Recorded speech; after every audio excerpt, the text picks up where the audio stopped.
ఈరోజు యేసు ప్రభువుని ఏమనుకుంటున్నారంటే విదేశాల దేవుడను, ఊరు చివరి వారి దేవుడను, నిమ్న జాతుల వారి దేవుడను, హాస్పిటల్లో మరణశయ్య మీద మరణంతో పోరాడుతున్న వారు ఆయన ఆశ్రయిస్తే ఆయనకి దేవుడను అనుకుంటున్నారు.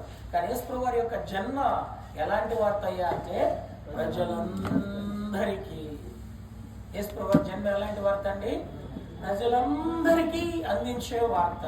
అందుకని ప్రభు చెప్పాడు, ఆయన ఆరోహణమై వెళ్ళిపోతూ మత్తయి సువార్త 28వ అధ్యాయంలో మీరు సర్వలోకములకు వెళ్ళి సర్వ సృష్టికి ఆయన వార్త ప్రజలందరికీ చెప్పాలా. ఈ వార్త ఎవరికై అంటే యేసు ప్రభు వారి యొక్క జన్మను గురించిన వార్త ప్రజలందరి కోసం ఈయన ఏం చేశాడు, ప్రజలందరూ లోకంలో ఎవరెవరు ఏం చేశారో మనందరికీ గమనం అవుతుంది. ఈయన ఏం చేశాడో చూస్తే చూడండి, హెబ్రీయులకు రాసిన పత్రిక 2వ అధ్యాయము 9వ వచనం. Book of Hebrews chapter 2 verse 9. దేవుని కృప వలన